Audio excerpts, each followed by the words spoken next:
And we are back with an all-new episode of Keep It. I'm Ira Madison III. I'm Louis Vertel, and I just want to say, somebody on my Instagram was like, oh, you guys went another week without telling us you were gone. If you listen to the podcast, we said we were going to go this time. Now you're just playing games with us. It's a gaslight situation. I think these are people who stop listening as soon as they feel like the episode's over. Oh, I see. They don't go through the credits. It's a full Marvel movie. You need to get the full cutscene at the end and stuff. There are tags at the end. Actually, remember when we used to do tags at the end of each episode? Every once in a while, there would be like a hidden... Who were we fooling? Why would we do hidden content at the end of an episode? I would absolutely turn us off before then. Yeah, we completely said that we were taking time off, which also makes sense because it was the week of the 4th of July. Right. And we both have our journalistic duties on Fire Island to attend to. And I have to say, it's so bad for us to go to that place because no news gets to Fire Island. So when there's a big pop culture news story, I feel like I have to hear it 35th hand from somebody who was just recently in New York where people are actually discussing things other than what are you doing tonight or what did you do last night? But finally, we did get in touch with the news. And I guess the only real pop cultural thing worth reporting is that somebody had a terrible diarrhea sort of incident at Gwyneth Paltrow's house, which I don't have many opinions on the incident itself, other than there should be a series in a Murder, She Wrote-like way about the Goop estate and what happens there. I am excited for that going forward. I want more stories about just what is happening around Gwyneth Paltrow as opposed to what we get on her Instagram. Ski drama. Yeah, right. Shit drama. Like, there's a lot going on here. Also, this is not to wade into weekly territory, but I truly had to discover who the fuck Derek Blasberg is when I read this story because I know the name. You know, I know who Derek Blasberg is. He's a professional friend of celebrities who is somehow on the Condé Nast payroll. And he's just always around. And I never really bothered to care who this man is, but he's friends with everyone. In what capacity? What does he offer them? I really don't know. There was a article in The Cut that was about him in 2016, and it interviewed Gwyneth Paltrow as she was sort of concerned that he just seemed to be professionally hanging on to celebrities. But then it turned out she started to like him, and he's fun. But he hangs out with like Jessica Alba. He hangs out with, I don't know, he's hung out with like Jerry Seinfeld's wife. There's all these rich people, like Oprah as well. All these rich people, he just sort of has glommed his way into. Oh, but they have amazing personalities too. I'm sure it has nothing to do with the fame or the clout or anything like that. People don't like those things. Yeah. So, I don't know. The story is that he was staying at her Hamptons home, which is so close to Fire Island. You know? Oh my God! We could have done more journalism. I could have gotten right over there. We could have looked for evidence. Yes, right. Full Lady Gaga at the White House or with the Capitol. Yeah. Going through the laundry. And apparently, he had explosive diarrhea in her bed, in a bed or in the bathroom, and then fled. And it's apparently Ozempic related. By the way, extremely dumb question. How did this get out? Who was like, you know what? Allow me to go to the media. Allow me to go to Twitter or whatever, Page 6 or wherever it ended up. Well, allegedly, Gwyneth told it to some friends like Jerry Seinfeld, Larry David, Oprah. Oh, and these shrinking violets. Yeah. They'd be talking. Yeah, right. Namely, Jerry Seinfeld, whose every opinion is like skywritten over Los Angeles at this point. You can't avoid any of them. It's the new Joe Rogan. Girl, she is everywhere. And it's like, Seinfeld is perfectly fun to watch. I've seen this television series, I feel like he's ruining it just by talking all the time. And I don't know why he's talking. I feel like nobody enjoys their money less than he does. He seems, he always feels like he was cheated out of something. Or like, we don't understand where he's coming from ultimately, but it's like, no, we do. We gave you all our money. Like, you have a ton of money thanks to us, the audience, the home viewer. We enjoyed you. It's always a little bit concerning to me. Anyway, I just kind of find the story funny, even though there's rumors that this story had happened, that people had talked about this story in New York before, or rumors that it happened at her like Montecito home or something. So it could be made up. But he and his husband, Nick Brown, have not posted on Instagram in weeks. Wow. And this is gay people during the summer. So as you know, that means they're as good as dead. I mean, how is that possible? I didn't realize there were questions about when it occurred. That gives the feeling of like Roseanne's writer's room's stories, the Who Jackie situation. Go and look that up. I don't have time to explain that right now. Where it's like, it happened at some point. Maybe. Yeah. The maybe part is a big part of it too. And there is something to be said about being here. You were talking about it earlier and how like news sort of like travels so slowly. I feel like sometimes, first of all, you're never really on your phone in Fire Island. Right. Well, the service is also patchy, generally speaking, everywhere, depending on what your carrier is, but for mine in particular. Not if you got Verizon. Okay, well, congrats to you. Some of us aren't in that cast, quote, Isabel Wilkerson. Can you hear me now? Little SponCon. Yeah. Do you remember him? Oh, of course. I remember commercials. Yes, we would celebrate them. Yeah. Anyway, first of all, you're never really on your phone here. And then I also go days on end, I feel like, without, looking at social media, without like updating anything. And honestly, it feels kind of great. Oh, yeah. No, I mean, I will say there's a lot of talking going on at Fire Island and yet no discourse. Those are two different things. So when you interact with that on like Twitter, like you happen to glance at it while you're, alongside a pool or walking past the pavilion, it completely changes your vibe or threatens to change your vibe. And so you shove it away quickly and get back to, baking and becoming George Hamilton bronze. Now, there has been some discourse this week. You left early, but I got left here with the post-Biden Trump debate discourse, and the girls have been talking. Right. And I have to say, like, I guess it feels sort of centrist to say, I don't really relate to where our team is coming from. Like, I'm not saying he didn't perform disastrously, but I also don't have this weird fear that he's going to like fall asleep at the Oval Office desk and accidentally raise half of America or something. Like, it's more the administration I want faith in, not like him running a half marathon or where we think he's supposed to do. I don't really concur with everybody. I feel like he looks like a diptyque candle at this point, Louis. Okay. An outdoor one of the big ones that's half melted. Okay. Several presidents look like that, and you need to respect that. Look up Millard Fillmore. You don't know shit. Yeah. I think it's less about whether or not he's going to say something crazy, which, I mean, presidents are always saying something crazy. Have you looked at Obama's year-end book list? But I think it's more like, is it giving Manchurian Candidate? Like, if he really can't speak, then I'm like, who's running things? Jill and her Vogue covers? That would be cute. I'm sorry. She's a teacher. I have faith in what she does. Joe Biden as Lady Macbeth is kind of thrilling. Yeah, right. Oh, that would be fun. That would be fun. Also, I was fascinated when I heard that somebody reported that after the debate, like Jane Fonda put her like hands over her eyes and like gasped in terror or something. I was like, actually, it takes a lot to get under Jane's skin. That's kind of impressive. She'll tell you every traumatizing story in the book and just like give you that low cigarette-y rasp, even though I don't believe she's ever smoked in her life. That's really a gift to have that kind of low voice without any aid of nicotine. What's that movie she did with her dad? The last on Golden one. Pond. Yeah. Yeah. Okay. This is giving that. Okay.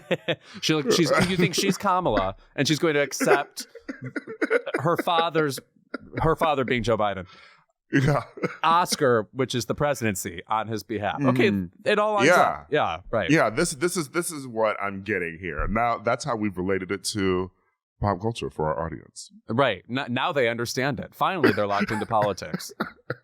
Fuck Tommy Vietor and whatever he's saying about the world. I don't know. What is that? All right. Well, Joe Biden, man, wouldn't want to be in her shoes right now. I'm going to stay up in this coconut tree and not fall out of it with the rest of the Democrats. I do actually want to say that for the first time, people were like really having fun this week with politics again, and in a way that I hadn't seen in quite some time, with all of the Kamala memes, and they were funny. Yeah, can I say this about the Kamala memes? This is me contributing to politics again. I am surprised that record store Kamala isn't more of a meme sensation. When she like comes out of the store and she's talking to the press, she's like, "Now, have you heard of this, guys? This is a man named Stevie Wonder." And I'm like, "Well, Kamala, yes, I've been in a CVS before. I know who Stevie Wonder is." Yeah, and it's you know George Clinton? Do you know do you know Parliament? Oh, okay. There's some education that needs to be done. By the way, at that point, they need to turn the camera on the people filming this, because who is she speaking to exactly? Are they like nodding like Parliament? Off I go to Tower Records. Yeah, I don't know. It's been funny. So that was a good respite for a week. But ACAB. Right. More importantly, in case you forgot. But with a K. Oh, that's cute. We love that. Yeah, all right, what the hell's happening on this episode? Well, we have another fantastic woman here this week. Honestly, I would suggest that she could play Kamala on SNL or something. But we also have Maya Rudolph. So right. There's going to be a battle. Right. Mm-hmm. Yeah. They're going to fight for the chance to play the maybe president. But Rashida Jones is joining us this week. Surprised we haven't had her before. And what a fascinating career. I mean, like Angie Tribeca alone. We need more shows like that with those kinds of one-liners. And she provided that for us. So I'm so excited to talk to her. And where is the sequel? Angie Flatiron. She just moves her way through the borough. Yeah. And also, we've got a bunch of new music out this week. Iconic albums from iconic women. Actually, I'm being facetious here, but Megan Thee Stallion is an iconic woman who we do love. Oh, yes. I don't know if I love this album, but we'll get into it. I'm thinking about it. Yeah, Camila Cabello, she has an album too. She is a musical artist, if you're not familiar with that. XOXO is the name of the album. Which, the vibe of that title is running a little close to Brat territory for me in some way. I don't know. It feels a little inconvenient for her. I'm sure she didn't mean to do that. Yeah, I'm going to have some surprising thoughts about the Camila Cabello album. Oh, God. I'll go ahead and duck already so I can miss the brunt of it. Also, I guess all you can really do over the holiday weekend is binge reality TV. And luckily, there's a bunch of new reality TV that I feel like you and I both love. Yes, we got some The Mole coming out. There's a gay reality show, which came out a little while ago, called I Kissed a Boy, starring the other Minogue, Danny Minogue. Yeah. The Thaisa Farmiga of the Minogue household. I am shocked the show's not called Put the Needle on Love. Oh, excuse me. Do not worry. Half of her song titles and her sister's song titles are incorporated into the patter throughout this show. And speaking of falling in love in a wait, what do they call this place? It's not a villa. It's the Masserai. The Masseria. The Masseria, yes. Which feels like a word that should have made it into Family Affair by Mary J. Blige and somehow did not make the cut. Well, over past the Masseria and King's Landing, we've got the villa where Love Island USA is occurring, and I have been riveted. So, okay, you'll have to explain that one to me. I'm behind. Yeah, that's our episode, and we will be right back. While some people were celebrating America during our dark week, I was celebrating Megan Thee Stallion's rebirth as a Japanese woman. You say that immediately called to mind, of course, Gwen Stefani and Harajuku Girls, and then you realize that album is referenced here in the song Boa, What You Waiting For, the finest track on a very fine album. Yeah. Megan dropped her new album. It's self-titled Megan. So we're going to get into that, plus some new music from Camila Cabello, who is, Costco incarnate, because she's giving us samples. Samples down on this album. And by the way, before I forget, we also have to get into the Kesha single, Joyride. Yes. So, Megan, this album, I want to say it's very interesting, sort of even anticipating a Megan Thee Stallion album because I'm a huge Megan fan, but I also will say that I don't know that I was waiting for a new album from her because I feel like she just released one. Yes.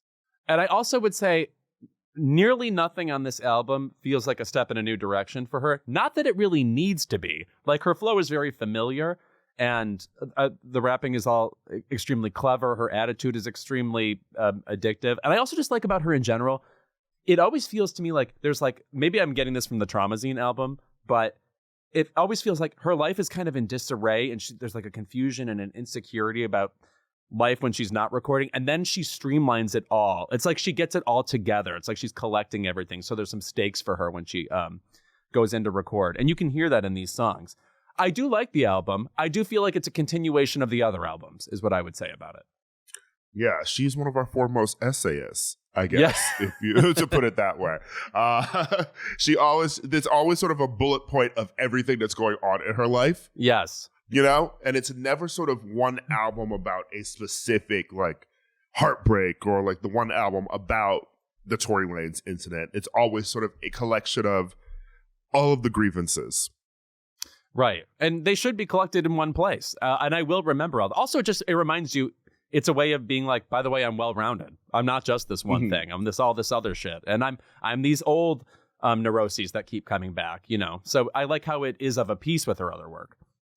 Yeah, so the album starts out with Hiss, which was the first single from the album, which I still love. Although, I feel like there are too many songs on this album that have just voice notes dropped in the middle of them.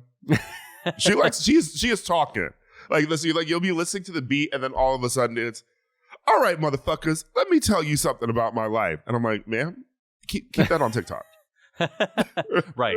Also, I will say about that song, I feel like I've known it forever and ever now. I mean, like, I know this is how albums work, and you finally get the album with the single on it, but it is like, it was a number one hit at one point, when we're finally getting it on the album, and it was almost jarring to me to hear it again.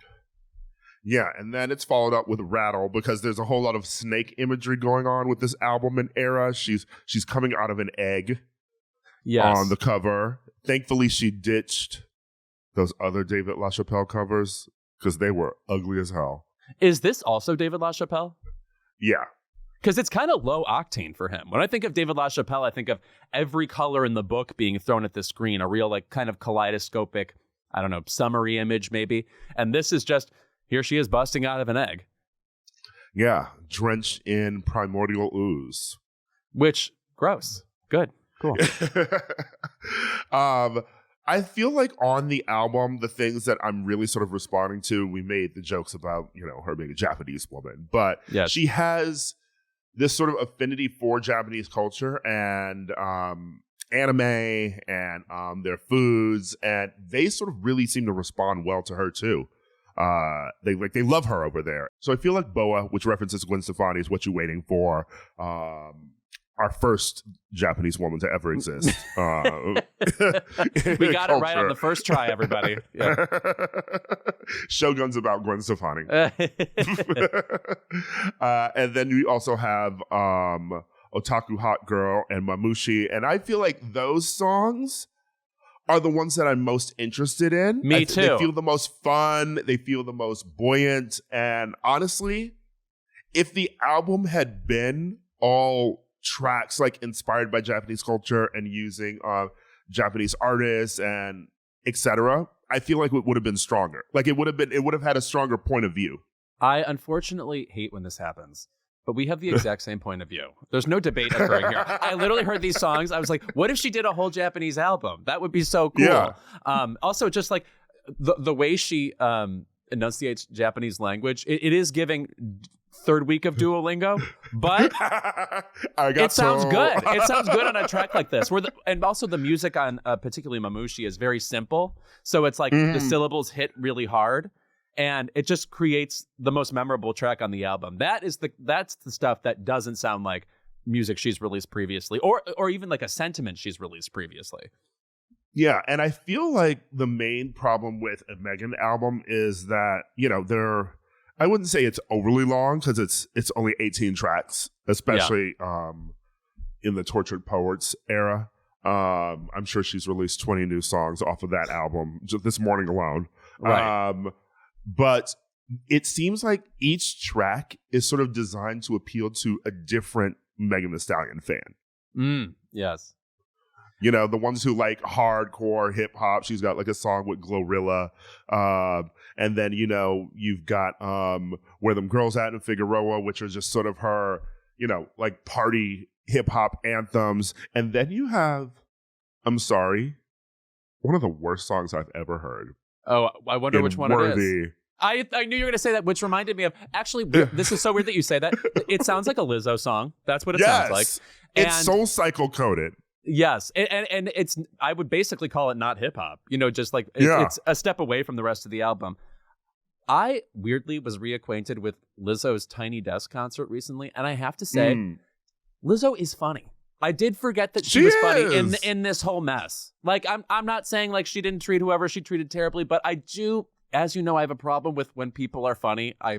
I'm likelier to say, okay, maybe they have a soul, etc. So I'm not surprised you didn't like Worthy. I'm not surprised you didn't like it. Yeah, I mean, first of all, I don't really even like that sort of genre of Lizzo song. Yeah. And then two, it's a bad imitation of a Lizzo song. You know, it's just sort of, why did Megan make this song? Is it for Old Navy commercials? Which they need music, Ira. I'm sorry. We don't have Sherman Hemsley and Carrie Donovan anymore. We need to fill them with music. Yes. God, do I love We've got Jordan Old Sparks. Navy. Yes. Wait, is she in them now? No, she had that song called Red Sangria, and you remember on the internet someone put like the Old Navy. They made it into an Old Navy commercial. Oh, that's funny. I wish I had seen that. Yeah. No. By the way, Morgan Fairchild is still around. Can she do Old Navy commercials again? Thanks. Okay. Or Little Kim, you're in the hood now, baby. Always happy when she gets a gig like that. Yeah, bring back Old Navy culture, actually. Now, speaking of music and where I don't know it belongs, Camila Cabello's new album came out. And this is an album where one question came to mind, which is, could it be any worse? Could this album be, I think it is downright unlistenable. And she's somebody who, you're going to fucking like this album. I can just see it on your fucking face. Where are the hooks? Where are the vocals? It feels like a songless mess. It feels like somebody who's determined to say, I'm not just somebody who puts out pop songs. And then they're like, I'm going to take a new direction. And then they forgot to take a direction. So I kind of think this album is a carry. I love it. In what way? What's the occasion for this album? With her waterlogged auto-tune vocals. Well, first of all, this dropped during New York Pride, and it was hot as hell, and it's a Miami sleaze vibe, and I don't know, like... So you're under the influence, is what you're saying. Okay, go ahead. Oh, I was very much under the influence listening to this album, okay? You need at least 3 lines of K before you can appreciate any of these songs. Songs, again, liberally defined. Go ahead. I just think, her whole Miami sleaze vibe, her whole Spring Breakers thing, it's very try-hard, obviously. It's very aping Charlie XCX. And so many other people, too. Like, even 20-somethings has the same title as a SZA song, and it almost feels like she's trying to emulate SZA. There's a lot going on here. The Lil Nas X feature is kind of weird. I love the song, but I always forget that Lil Nas X is on it because I feel like he says 2 lines. And I don't know. It's just something about the album where it feels listenable. You put it on at a party and people are like, honestly, it's good. Huh. Well, I'll have to go to this mysterious party you speak of where people are playing this gargling music and living it up. At the party I'm going to, we are certainly playing Joyride by Kesha. What are your feelings on this song, which to me is a return to form to Kesha? I enjoyed the praying era. I enjoyed the reflective time, but something about like the whole Dr. Luke mess with her is that I feel like people kind of ended up believing that he created her personality in addition to like her sound. And the fact is, I think when you listen to interviews with her, she has a very genuinely like, I don't know about sarcastic, but like unpretentious vibe.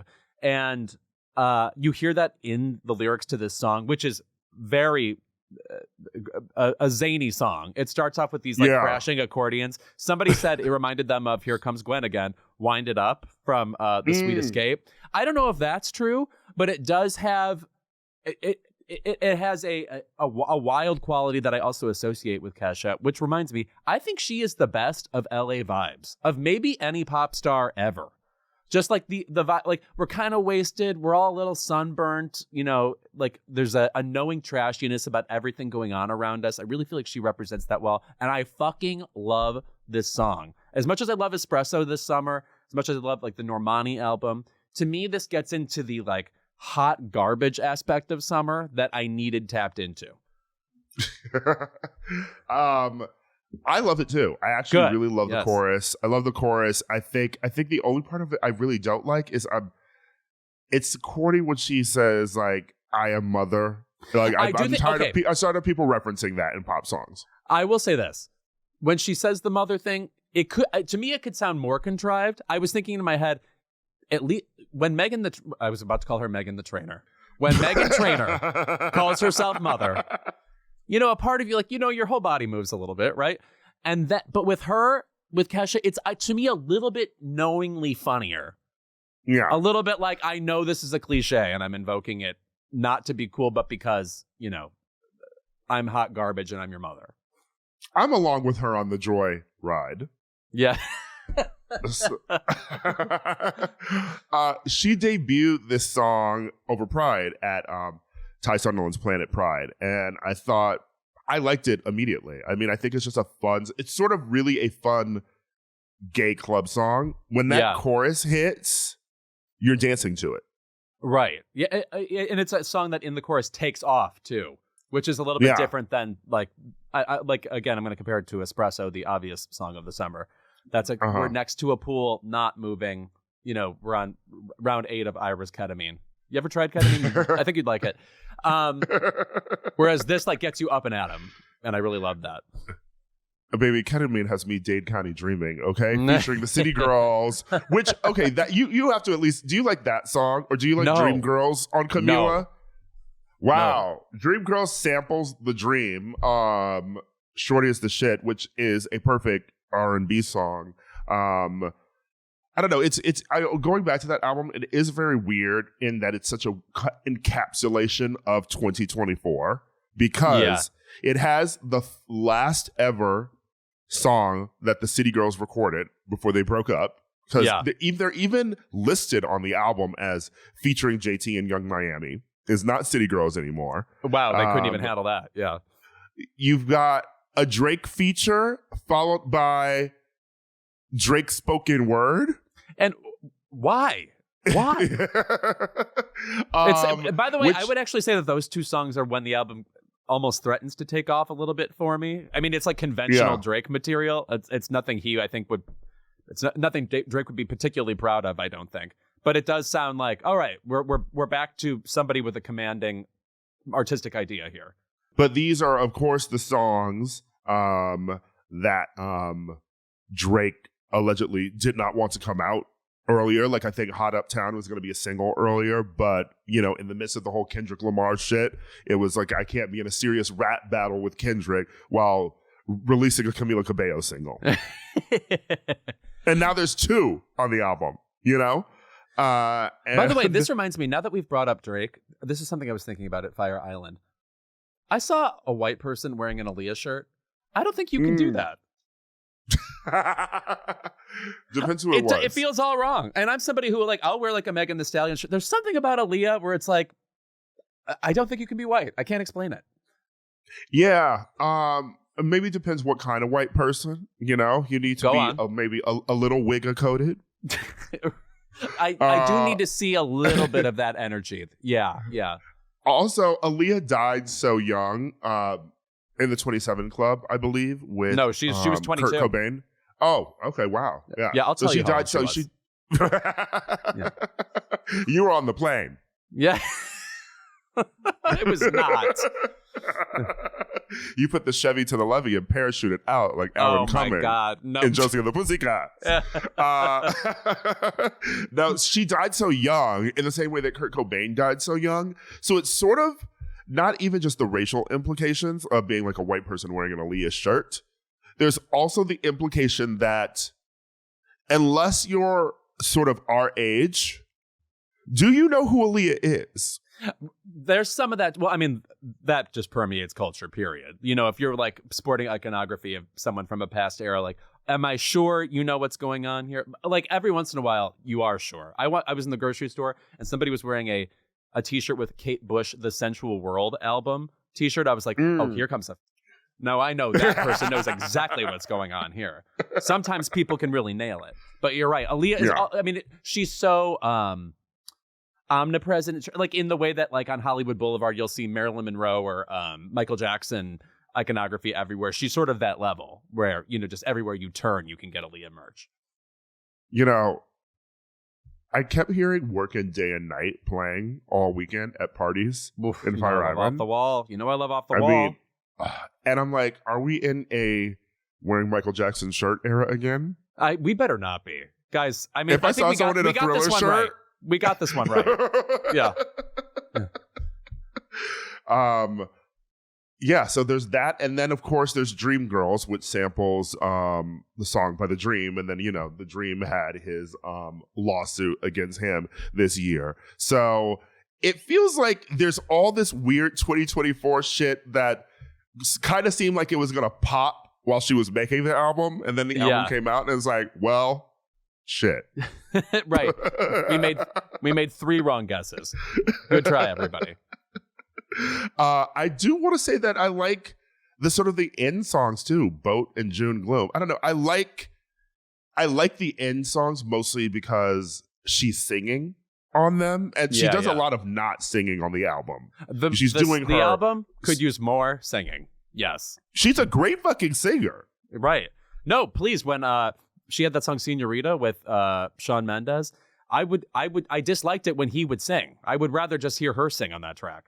Not that he's a bad singer. Just professional Instagram model, Shawn Mendes. No, all he does now is wander around New York and take selfies.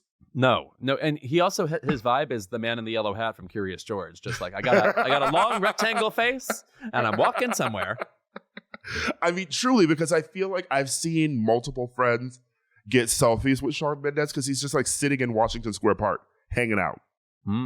His bored and era. At this point, it is his bored era, and in his sort of restless era. You know, I mean, I don't want to get into speculation about Shawn Mendes again, but I just feel like when there was all the Izzy Gay stuff coming out, I just feel like he talked a lot about his anxiety and being overwhelmed by all of it, and it just sort of feels like the industry and like making music sort of broke him for a bit, and he just doesn't want to be a part of it. Yeah, if something about him feels like it needs an 8-year break. Yeah. Yeah. Especially when you hit so hard that young, too. And I feel like it's all built on a kind of ambition. And then, like, not saying the ambition runs out, but you get a little sick of being ambitious, you know? Yeah, especially because what are you working towards? You know? Yeah, you did it. Like, right. Do you want to be Harry Styles? Do you want to be Taylor Swift and, like, take over the world? Right.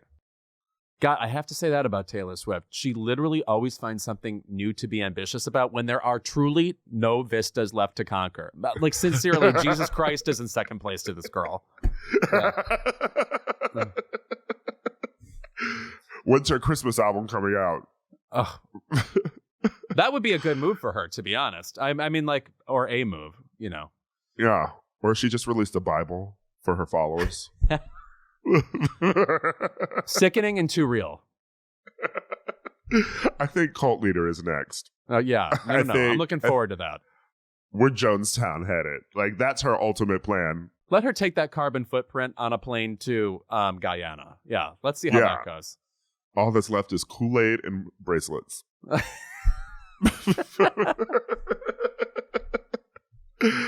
All right.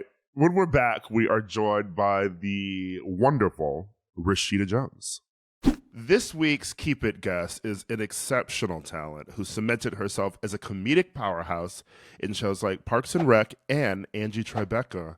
But now she's entering her mystery girl era in Sunny, the new sci-fi thriller series now streaming on Apple TV+. Please welcome to Keep It, Rashida Jones. Hello. Hi. Hi, thanks for having me. Oh, it's a delight to have you. Okay, about this show, I didn't realize until watching it how little good serialized television I had in my life at the moment. Ira and I are very obsessed with reality TV right now, which is sort of our summer want. But this takes us right back into, okay, there's actually some intrigue going on, different genres being mixed. And also, I mean, it's such an extreme production.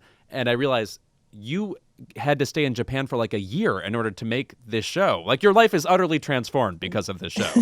It really is. 6 months, but still, I was still, that qualifies as transformation. Okay. But yeah, totally. So yes. Talk about just becoming part of this show and what you thought of it versus what it actually ended up becoming and became successfully. The show is so engrossing.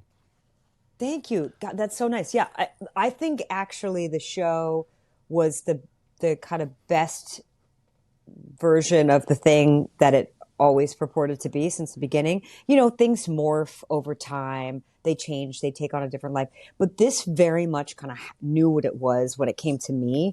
There was a beautiful deck and scripts and a playlist. Like the vibe was there already. And really, they just like realized it to the nth degree, which is really nice because that doesn't always happen. There's a lot that can go wrong between. And this show is obviously, you know, you're paired with a robot. It's about AI. What is your relationship with technology? And how did your relationship with technology sort of change while working on this show? If at all. No, I mean, it did. I mean, I was like an early tech adopter. You know, I'm like Gen X, and I had like a modem. I had like a dial-up modem and a printer, which put me way ahead of my classmates. Like, I was like really rocking the floppy disks really hard. And then something changed along the way, and I was like, never mind, I'm out. I couldn't keep up anymore. But I've always been really interested about like tech and humanity and how the two things might merge one day, and how, you know, we could be fooled or not fooled by, you know, these almost, you know, these verisimilitudes of humanity. And I feel like the thing that I never thought about before the show is the home for the thing. Like, I know there's been so many movies and TV shows about robots, but like having something next to you that like emotes and has expressions and can touch you changes everything. Like, I feel like everybody's obsessed with, like, you know, OpenAI and Midjourney and ChatGPT, and it does feel very scary, mainly because it's kind of disembodied. But then it's like maybe even scarier when it has a body, because you do find yourself very quickly responding to it like it's maybe human. You know? Were there any actual like bone-chilling moments on set making this, you know, sometimes bone-chilling show? Wouldn't it be crazy if I was like, yeah, one time we weren't filming and the robot just started talking to me and nobody knew where the voice was coming from? Yeah. Hello, Rashida. Would you like me to get you something from craft service? Yeah, I want to smoke. Yeah. No, you know, unfortunately, it still took a lot of like very talented people, robotics people, and voice actor Joanna Sotomura, who plays Sunny, to like make this thing actually feel real. So like, it didn't feel so real that I was like, man, it's crazy. This is here and it's here now. But there were times when, like, you know, I was acting in scenes with this thing. So yes, I would feel things. And then the minute they would like power her down, I'd be like, "Where's Sunny?" I would feel like I was losing her. And it all happened very quickly. Like, even though you know it's not real, you still you get caught up, you know? I also like this character as sort of a departure for you. She has a sort of resting, I guess I would say, angst, really. I mean, a lot of is happening to this character in this show, too. That's not where I thought you were going with that. Oh, no. Did this feel... Resting angst. Yeah. Okay, yeah. Did it feel like a new kind of character for you to play, too? Totally. Yes. This in some ways is the furthest away from anybody that I've ever played. Like, I'm not like some great method character actor, so I tend to play people who are somewhat related to my real personality. Not all the way, but like, this is very different for me. I I hope I'm not this difficult to be around. I think less misanthropic than Susie. I think I'm, I like people a little bit more than her. I don't seek out to be like completely alone, and I don't push people away by just like cursing at them all day. I don't think. I have to ask my friends. Well, speaking about like roles that you've taken on, obviously, we know you for your comedic prowess, and now you're trying out, the angst with this. I loved your documentary about your father, Quincy, and it's always interesting to me that you haven't really done a project where it seems like you're doing music, like whether you're singing or like you're like immersed in like a character, like. It would almost make sense if you were in that High Fidelity reboot, instead of Zoe, And it's like, is that something that interests you in sort of writing about the music world? Or are you just sort of like, you're happy to have music in your life in one way and you keep it separate? I love music. It's a stupid thing to say because I don't know that many people who don't love music, but I did grow up appreciating what I think is the best music in the world. And because of that, I'm very intimidated by anything in the music thing. Because like when you have a father who's a genius, like you tend to stay away from that thing he's a genius at because, why would I do that to myself? But no, I love the world of music. And I, if I could find a way to write about it myself, I would love to. And if anything came up that I felt like I could do in the world of music, I would consider it, but like I have a very high bar when it comes to that stuff, and I will never reach that bar. So I tend to just like stay away. Your dad is also like Prince in that you could go on and on just about what is underrated in his career. Like he literally won Album of the Year for an album called Back on the Block, which has a song called One Man Woman on it, which has Saida Garrett, double Oscar nominee. Oh yeah, I love that song. You never hear that song. I was wondering what you think. Do you have favorite like deep cuts in your father's catalog? Stuff like that. Another song I love by him. Oh, yeah. Stuff like the whole album. Stuff like that's amazing. And so is The Dude. Yes, like, those two albums for me. I think maybe because it was like that is my most like amazing childhood memories are set to like both those records. Brothers Johnson, I think is also like that's early memories for me. And then all his like movie scores. He's got a lot of really incredible movie scores. The beginning of his career. Yeah, right. The beginning of his career is like such a mindfuck too, who he collaborated with early on, like how it was so movie oriented before it became, the other Quincy Jones we know and love. Yes. Yeah. It's also crazy. Like Thriller came out when he was 50. He produced the biggest selling album of all time when he was 50.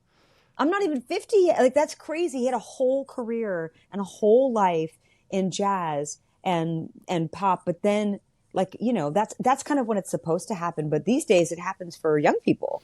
Like you're not 50 and making like you're not at the pinnacle of your career at 50, It's amazing. No, to know cool things at 50. I don't know if you listen to podcasts, but people generally don't get cooler when they're moving up to 50. I'm keeping track of some of my colleagues. I don't think that's just in podcasts. I think that's like, in general, that's kind of true, I know that. I'm moving close to 50. I know. I'm feeling less cool every day. It's so interesting to me, too, like, recording music for film, is that something that I feel like, were you a film person as well? Do you just call him like sort of like a film aficionado, or is it just you're making music for the film and you're not really that into cinema in general? No, I grew up in Hollywood, in an era of Hollywood that was very different than it is now. There was no social media. There was no commingling between TikTok and movies. It was just, you had film and you had TV, and that was it. So, and it was the 70s and the 80s, which are in some ways the best era of cinema. 70s to me is like really, peak auteur, the most kind of experimenting across the board, American cinema and also European cinema, Japanese cinema. I love movies. And Japanese cinema and then Japanese culture. Were you immersed in sort of any interest in Japan before this series? Like, were you sort of, had you been there before? Or was this sort of a completely new experience for you? I had been there before, and I think I'm not alone in saying when you go to Japan, and I know I'm not unique in this way, and you go, oh my God, this is where my soul lives. I want to be here all the time. This place is incredible. I know a lot of people feel that way.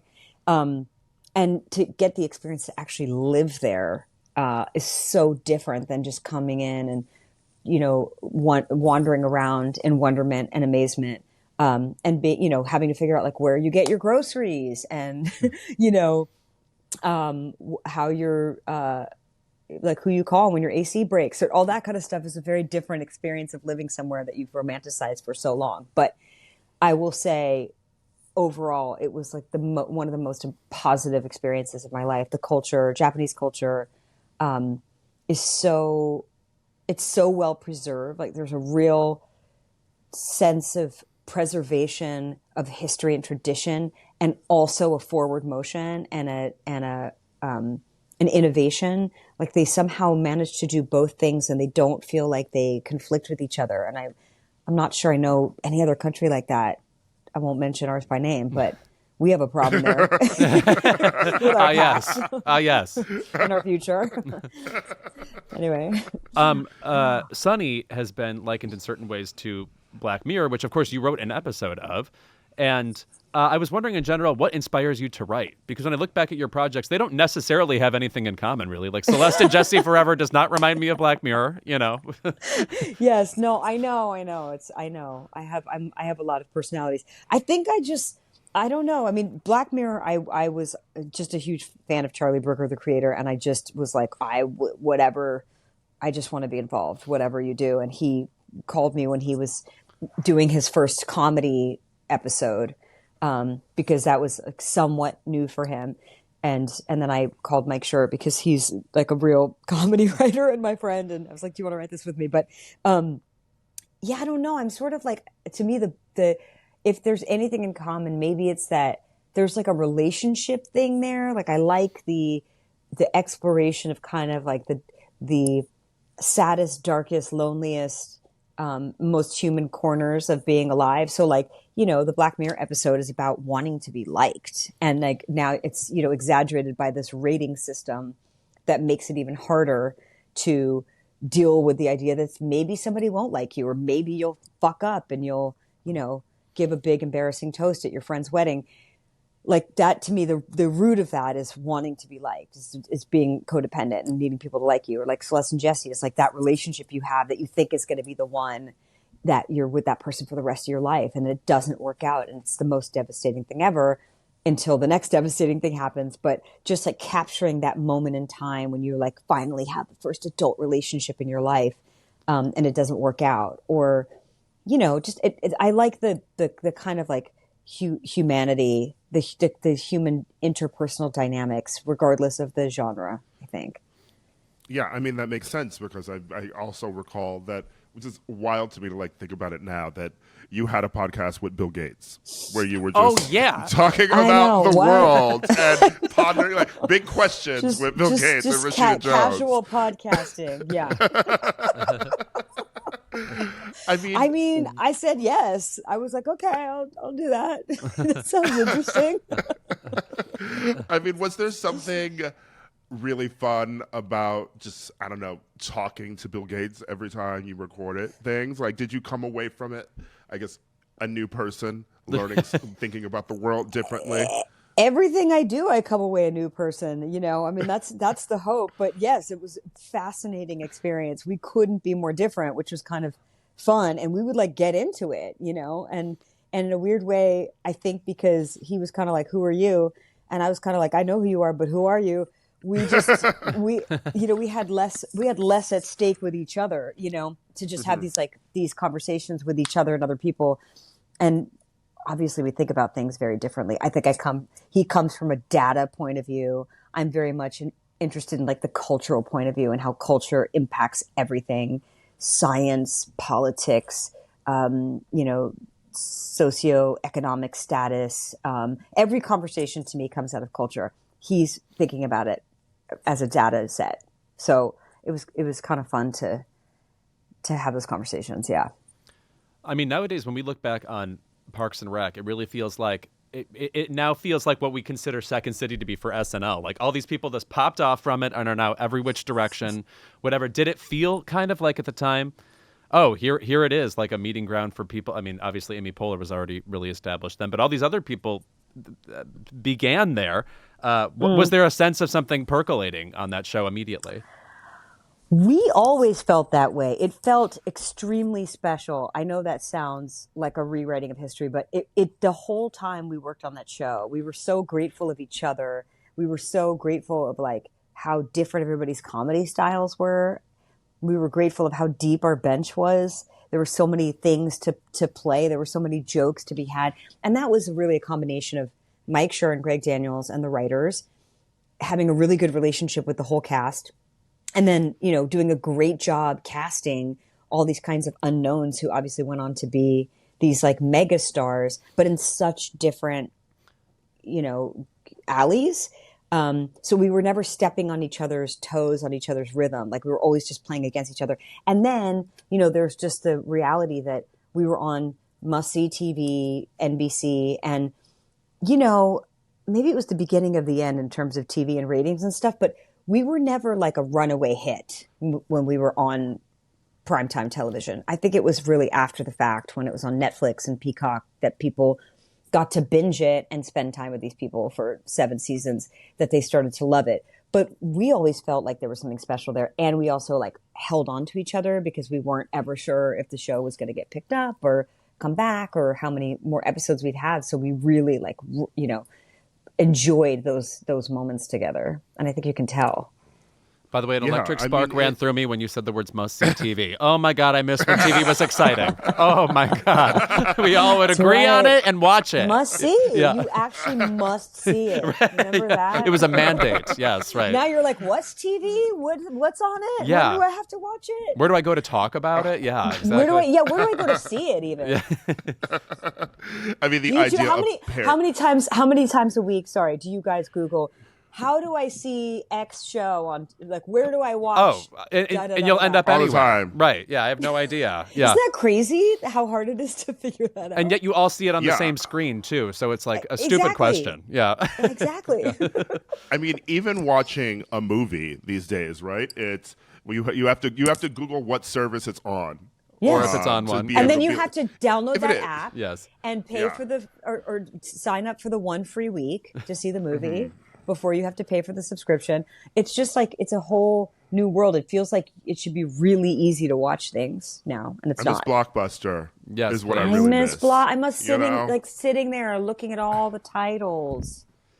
Yeah, like I'll pick House Sitter with Goldie Hawn again. Yes. Great movie. A fabulous movie. Yes. My Blockbuster had for years when I was a kid, it had a one shelf with about 80 copies of Amadeus. Right. Yes. So, I mean, talk about must-see TV. Yeah. That's what you're watching, I guess, right? You have to. Yeah. Yes, right. It's what's available. Good movie, by the way. Oh, yeah. A banger. Banger. Young Cynthia Nixon. Yes. Wait, before we let you go, I have one final question, which is, you obviously have a fabulous father. You have a fucking fabulous mom, too. Peggy Lipton, when I look back at, when I watch Mod Squad episodes, I'm like, oh my God, a television star. This is so exciting. Yeah, what an icon. Yes. Do you have any just rad memories of your mom to share with us? She was the best, and always an icon. She was 19 or 20 when she did the Mod Squad. I think it was very overwhelming for her because there was 2 channels on TV, unlike now, and so everybody sat down to watch her show. So it was a lot for a young person. And then she was kind of just with our family. She gave it up and raised us, and then came back just casually on Twin Peaks, which is just can't help. I'll just make the coolest decision yeah. ever now. Yes, right. Yeah. She just was. Yeah, she was like the ultimate cool girl, and it's not even anything you can manufacture. She just had that vibe about her, Yeah. I mean, I loved the Mod Squad. I got into it because I used to watch old TV shows all the time. Thank you, Nick at Night. But I just feel like it's so interesting. You bring up that cool girl aspect. That's a vibe of a show that doesn't really exist anymore. And then even Parks and Rec, it's so interesting rewatching it. it's fun to rewatch The Office or like 30 Rock, you know, but you rewatch Parks and Rec, and it really does feel like a time capsule of an America that does not exist anymore. Totally. It's hope. Yeah. There's a lot of hope in that show. It's a very different time. And I think it's like that's the only time you could have made that show in a way, you know. We really capitalized on that. And I think, you know, comedy can be very cynical and, you know, like Sunny, it's dark, it's acerbic, it's wry. But there's a levity about Parks that's like, the main characters really believe in their cause. Like they really do collectively believe that there's good in people and there's good to be had in the world. And that's, you know, it's sad, but that's just, it's hard to come by these days, you know? It's hard to come by. And on that deeply apocalyptic such a downer. note, thank you. Sorry. Yeah. That's a terrible way to end it. But it's possible. It's possible. It's possible because Parks and Rec is still hot. You can still watch it. So, and also just to say, Sunny is a little dark, but it isn't totally pessimistic. It's not totally nihilistic. Like right. My relationship with Sunny, even though you're like, is she violent? Is she just a robot? Is she becoming sentient? Is she my friend? Is she not? Like it's not. There's not a clear answer. It's very complicated, and I feel like that's a little bit of like a parable for humanity too. Like we're complicated too. We're flawed. We're hard to love. You know, like we might have that problem with technology, but we've always had that problem with people. And like, you kind of do have to push through that because caring about people, being connected to people or robots is kind of the reason we're here, you know? That's a nice note. Yes, to end thank on, you. right? Yeah, very Jerry Springer final thought. You know, you just saw somebody get a chair thrown at them, but by the way, I have something cute to say about it. Fair enough. Yeah, you're right. Yeah. Thank you so much for being here. God. Also, we were saying before, can't believe you haven't been here before. You're such a fabulous interviewee anyway, so it's so cool to talk to you. Thank you. It was super fun. So fun to talk to you guys. Also, tell Ezra to come back. We miss him. He was on our Yes. I'll tell him. He's busy, but I'll tell him. He says hi, by the way. And tell him to play. Thank you. What's the song we agreed we both? Oh, we both love Mississippi Woman, Louisiana Woman, Mississippi Man by Conway Twitty and Loretta Lynn. Tell him to play that for me. Oh, you guys can do a little duet. Yes, please. Yeah, I will be Loretta. Yeah. Thank you. Yes. Yeah. Right. Yeah. The list of reality shows that Louis and I both enjoy is shorter than Sabrina Carpenter, but one of our favorites, The Mole, is back. And between that, Love Island, I Kissed a Boy, and The Heat Wave, I don't think I left my house for days. No, I knew exactly where I belonged. It was on a couch with somebody's Apple TV, piping in reality contestants who will be famous for 11 milliseconds. Unless you sort of work your way into a reality show career. You know, you can be on The Traitors now. You can join The Challenge. There are certain avenues where you can continue fame as a reality show contestant, but you really have to be someone who pops, you know? Right. You have to basically be a disaster or like the world's most hilarious person, which I've got news for you. They rarely are on these shows. They're usually fine and pretty cute. So The Mole, started The Mole. I watched the first episode, which is now hosted by Ari Shapiro.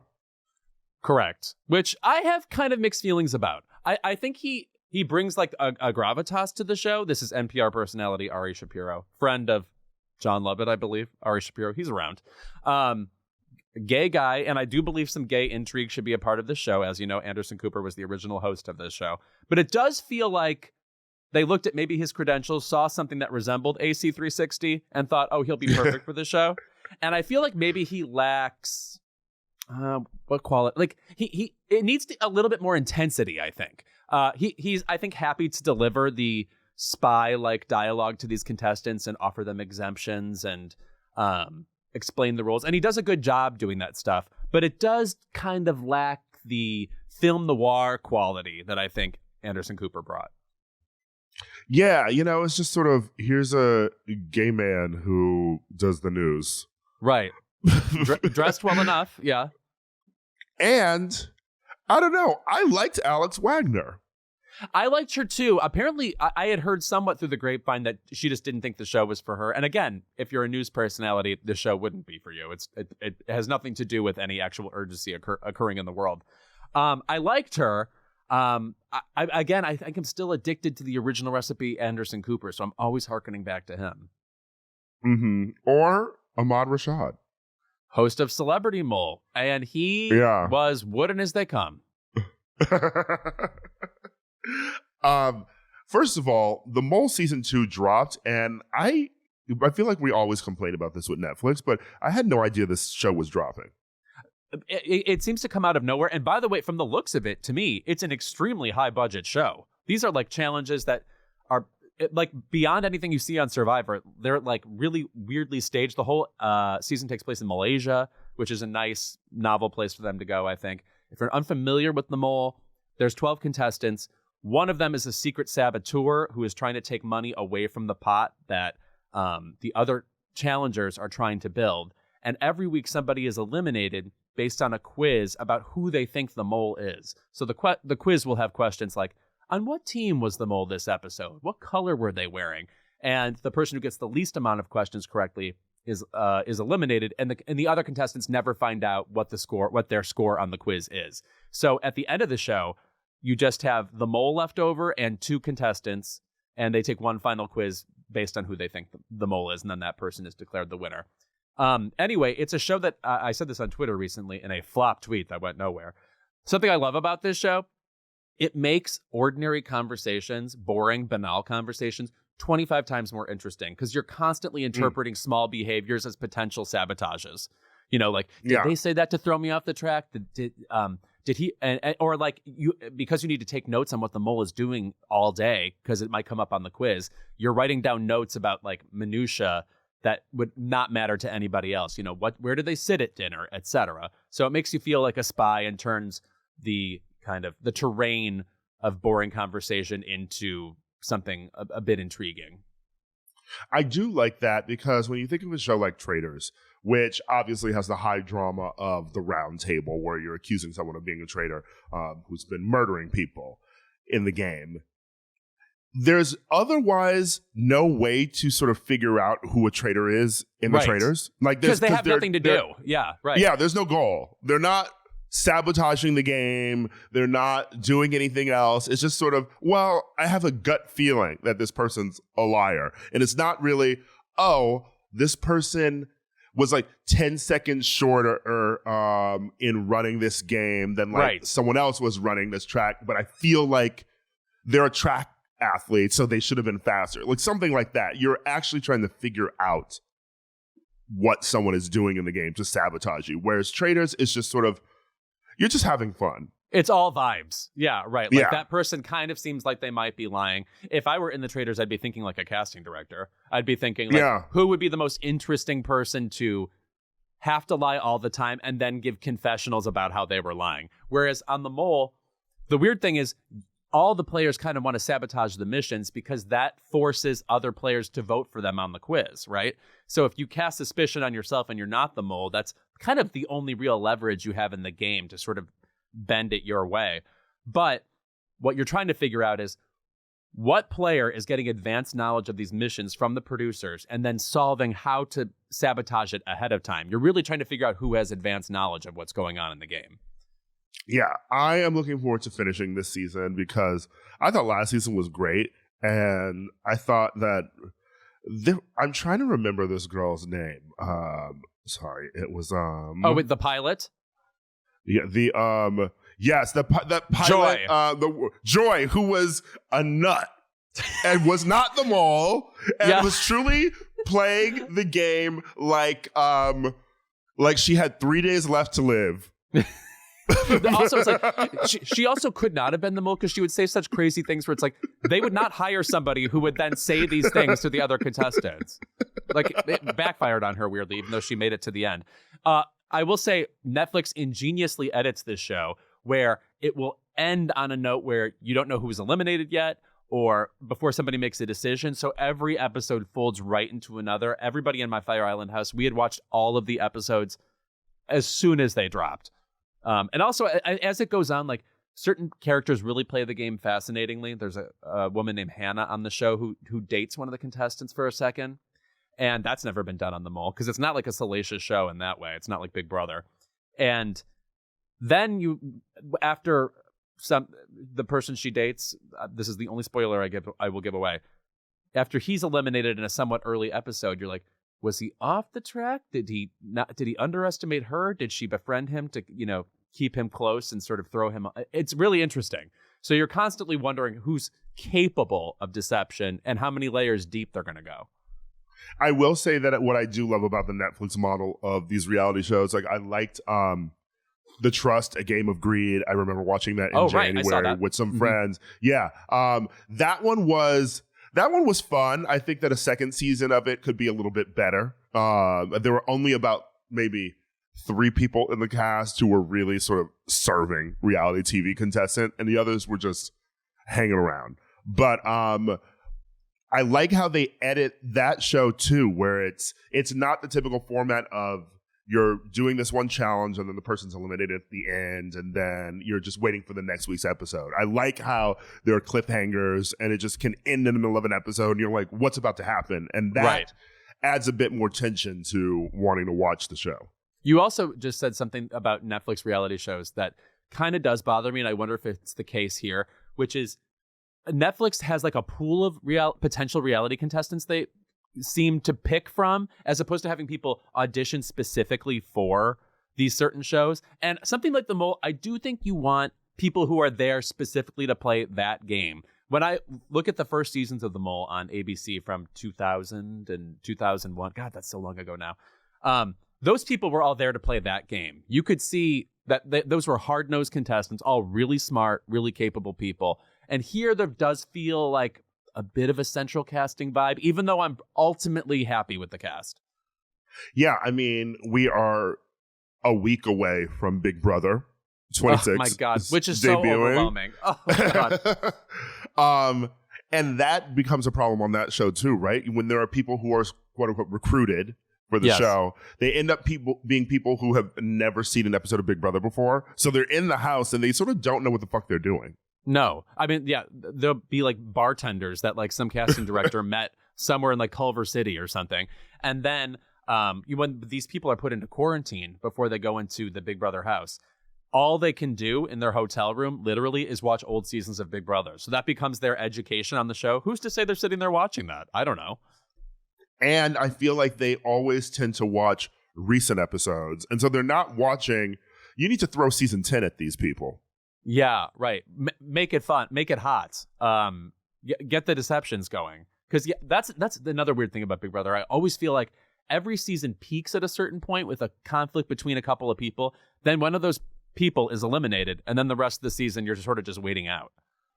Yeah, like last year, I mean, once Sari went out, it was sort of, well, what are we doing here? Oh, my God.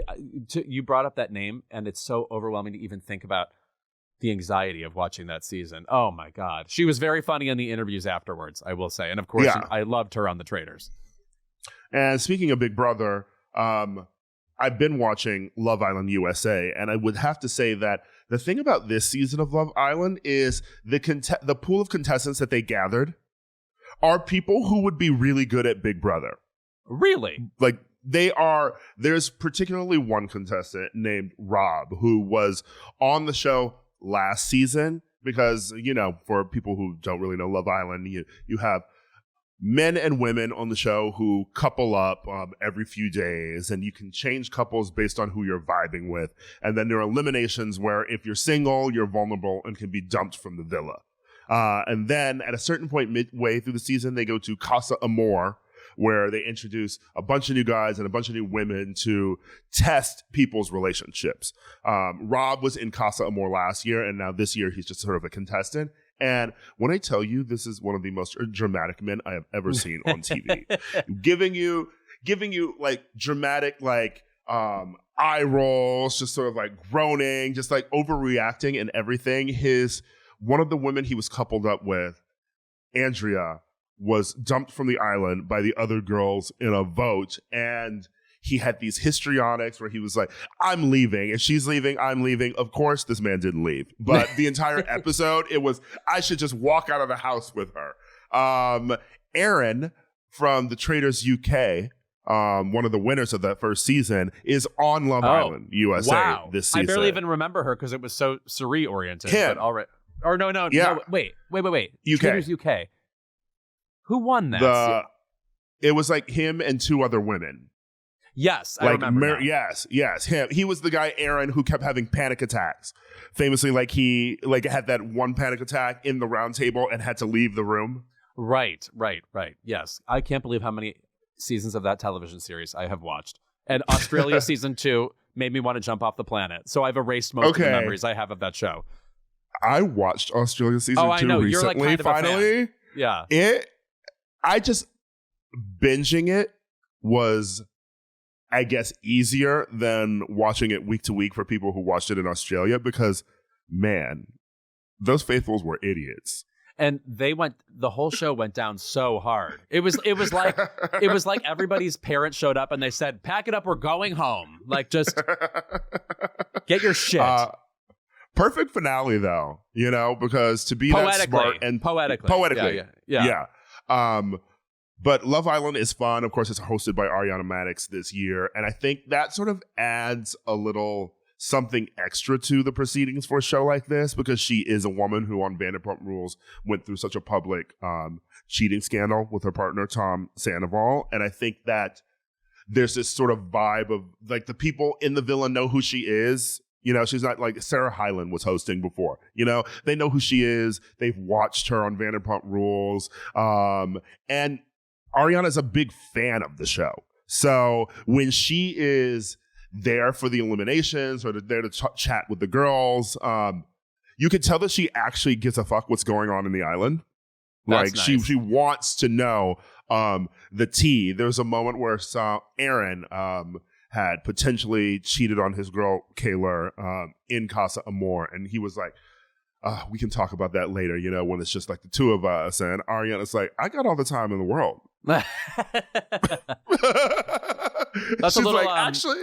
That kind of reminds me, like the one thing Big Brother will always have going for it is Julie Chen Moonves at least presents the facade successfully that she's invested in what's going on in the house, and you kind of need that. Mm-hmm. Which reminds me, so on I Kissed a Boy, starring Danny Minogue, I was very impressed with her. I first of all, I love the show. I've only watched 2 episodes. And it's like Love Island where people are paired up and then they have the opportunity to stay together or split apart or whatever.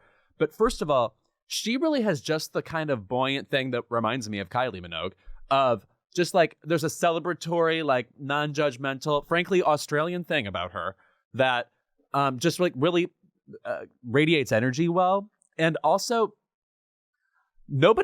people on the show, I guess, can get a little annoying, but they really did a good job picking people who are that Mormon. Well, there's the one guy who's literally never been kissed before and just shows up on the show. Girl, don't start here in front of me and all my friends. They pick people who, I don't know how to put it, aren't annoying. And like, it's fun to watch them. And like every Fire Island experience, there's, that guy is immediately coupled with that person. They'll be together the rest of the trip. And then there are these people going through this drama. They really found different levels of romance to occur. And also, Danny Minogue cannot stop referencing the songs from her career. And there are only about 9 of those. And also Kylie Minogue's. She'll be like, hand on your heart. Can you? I'm like, wow, we're going deep. We're going back to the 80s on this. Yeah. Your disco needs you, gays.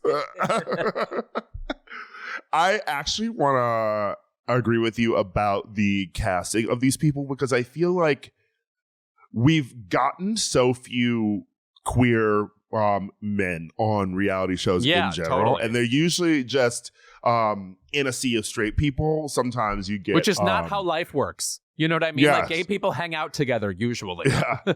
You get sort of great people sometimes, like our friend Andy Heron from Big Brother. Oh, yeah. He was on Big Brother, wasn't he? Hello. Hi, bitch. He never tweets about it. Yeah, right. But there's something about this too. Like we've had obviously American shows with like a bunch of gays on them, but they sort of really seem to cast catty, bitchy, sort of nasty gays who are going to fight with each other. And there's just something from the first couple episodes about this show about it is that Fire Island vibe in a way, because I feel like they're all like trying to find love, but they all seem to care about one another and their journeys, you know, like they're making friends while in there. And I think that's a beautiful thing about Love Island too, is that when the guys are shitty to like the women, like sometimes they'll be fighting over a man in one episode, but at the end of the day, those women, especially this season on the 6th season of the show, they sort of regroup and apologize to each other the next day. And these women are like down for each other each episode. And when the recoupling after Casa Amor was happening, and basically all of the men recoupled except for one, all of the women were cheering each other on, giving each other hugs. Like it felt like good camaraderie.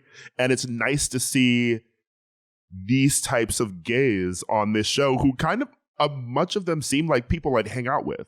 Yeah. Also, I will say, I like that one of the problems the show runs into, I find dovetails with like the reality of gay male experience, which is there's this pop of suspense when they all meet and like romance is in the air and, you know, they immediately want to hook up or whatever. And then this thing happens where they kind of just are friends afterwards, you know, like, you know, we're the opposite of the problem straight people have had or have, for generations where it's like, oh, I'm not friends with my ex. I've been watching Sex and the City season 2 where this comes up a lot. Whereas every gay guy I know is friends with, you know, their exes, etc. And so in a way, friendliness kind of creeps into the show and they need things to stir it up. But then they do stir it up by introducing new people to the cast. So they've handled that too. I would say my complaint about it is obviously this is the 2nd season of this show because they did I Kissed a Girl first. And it seems that they're on alternating schedules. Like you get an I Kissed a Girl one year and then you get an I Kissed a Boy next year. But I'm like, drop both in the same year. Yeah, please. And then, of course, do a challenge where they compete against each other. Come on, gay-only Olympics. Yeah, it's like Twinks versus Dolls. Yeah. Look at you sound like Mark Burnett. Put it on my TV. Yeah, I think we're in a really interesting era of reality shows, especially like dating ones that finally seem like interesting. Like I never really thought I was a dating show person. Me neither. Now I'm sort of namely like invested The in them. Bachelor. Yeah, right. Yeah. Just so way more straight-coded. interesting.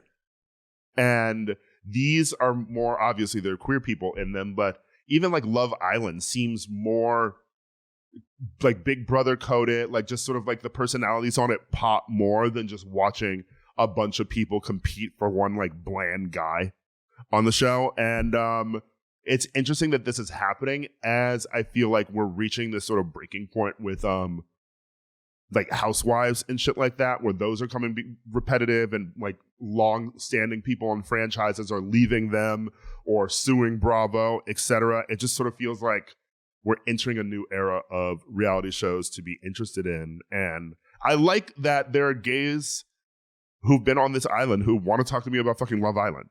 Yeah. Oh, totally. I mean, I will also say something I appreciate about I Kissed a Boy and Love Island is on a show like The Bachelor, it feels like they only get one weird contestant every year. And everybody else is reduced to the sound bites the producers need to hear to keep the story going. You know, like, and like the star of the show has to have the same ambivalence or the same conflict every year about what she likes about one guy as opposed to another guy. And it just gets very repetitive. Whereas I feel like these shows are really molded to the personalities of the contestants. And some will get more time than others in an interesting way.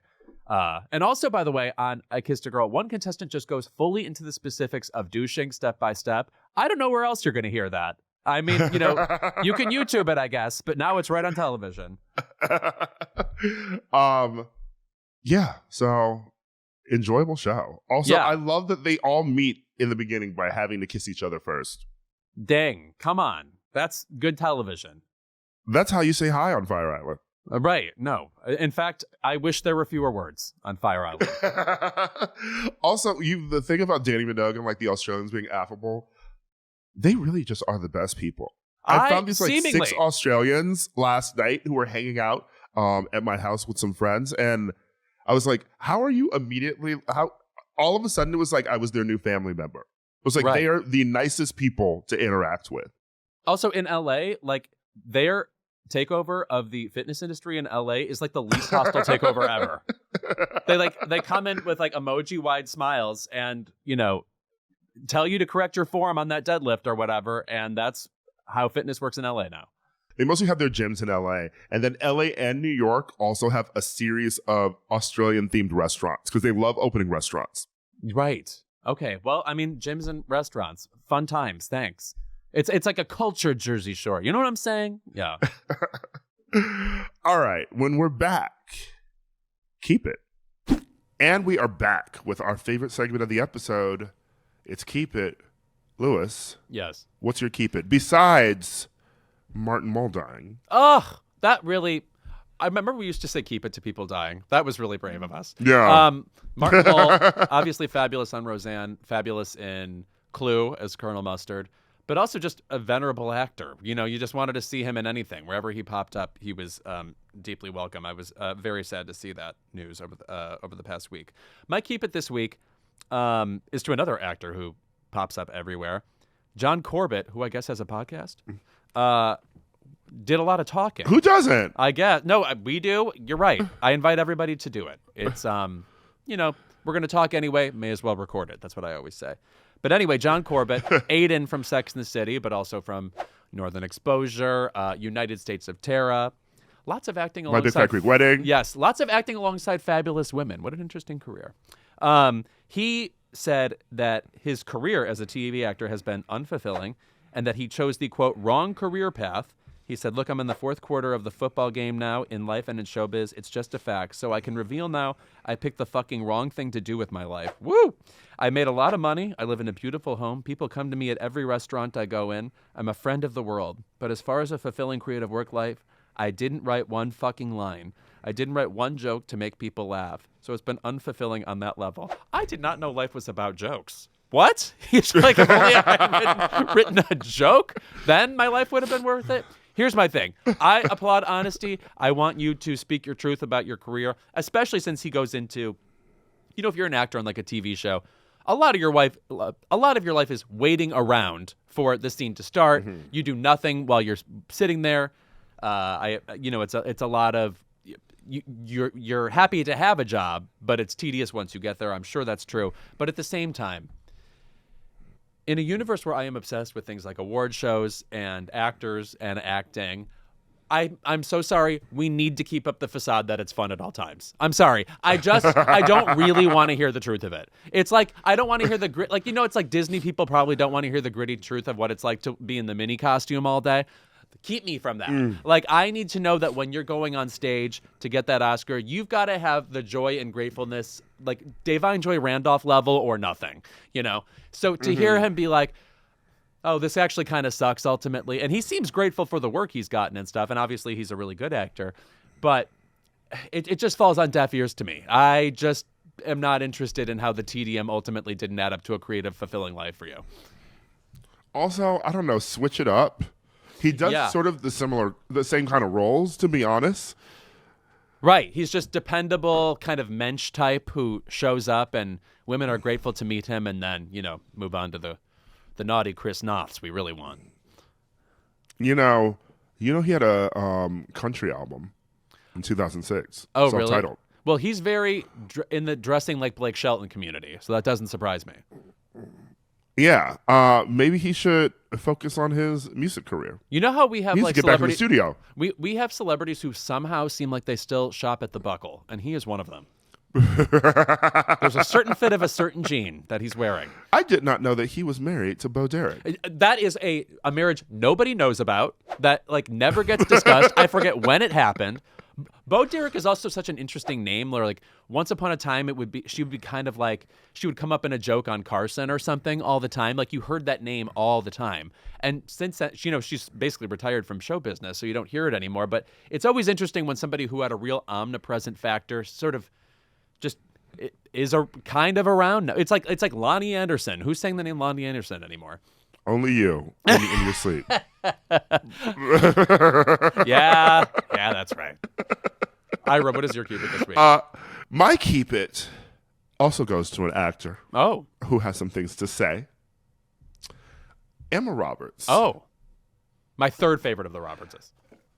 Yeah, so Emma Roberts had an interview recently in Flaunt magazine where she talked about the whole Nepo baby thing. Why are we still talking about this? So what is there to say? What it's like, who is afraid of this conversation in any way? It's like, yes, people have famous parents. Okay, anyway, go ahead.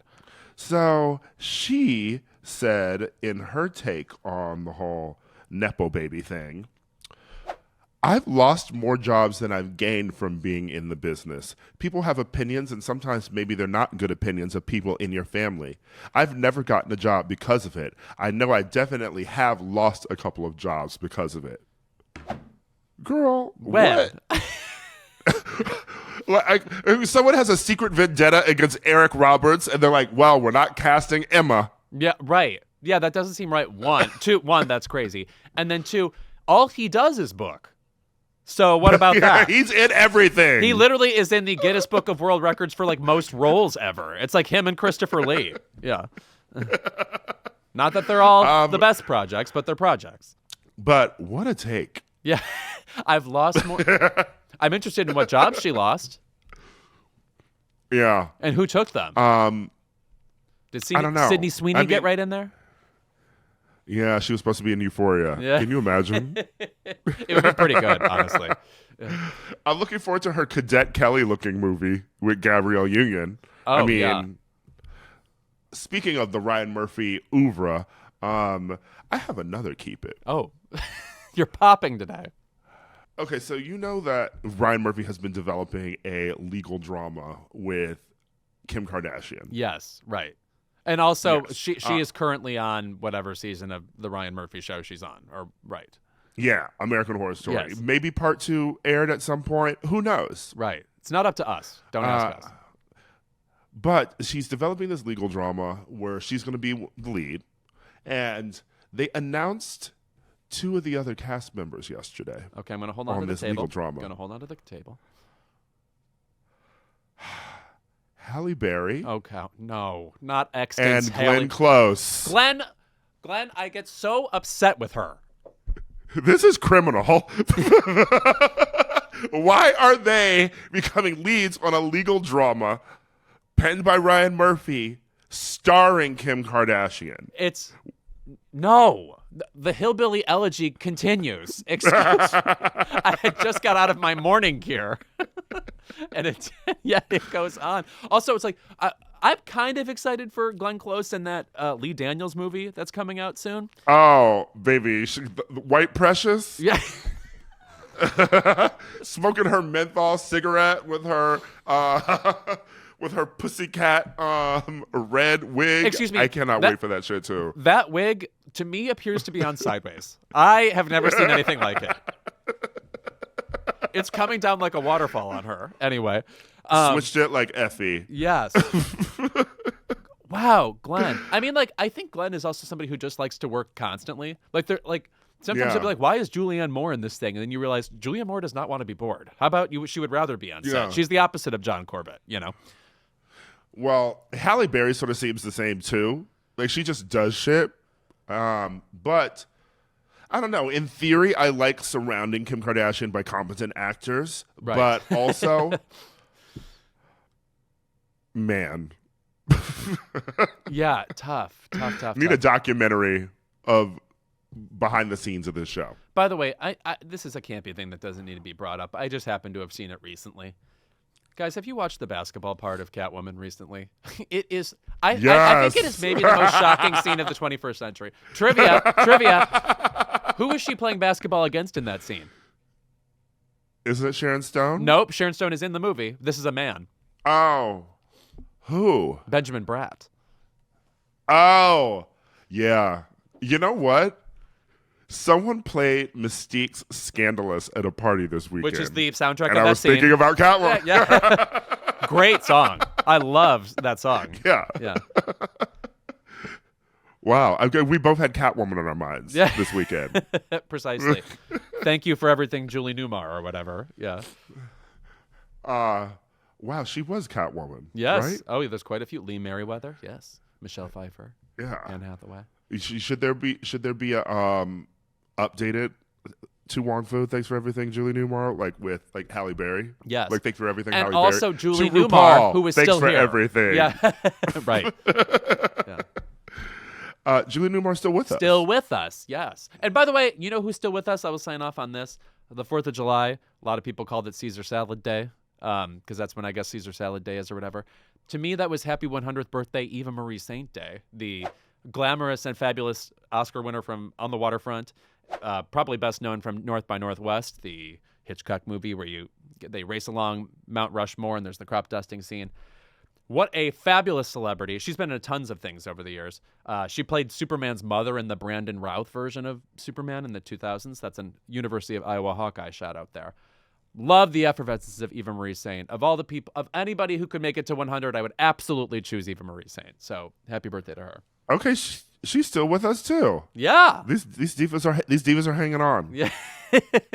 On to Lincoln's nose on Mount Rushmore. Yes. Perfect movie. Yeah.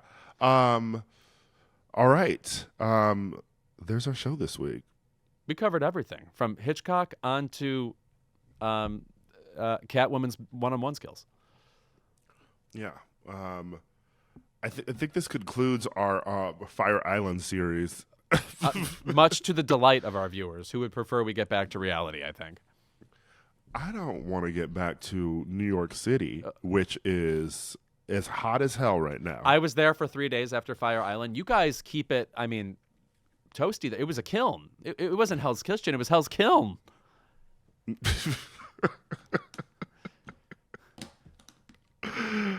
Making pottery. Yeah. I was glazed at the end of it, if you know what I'm saying. Yeah. All right. Well, thank you to Rashida Jones for joining us, and we will see you next week.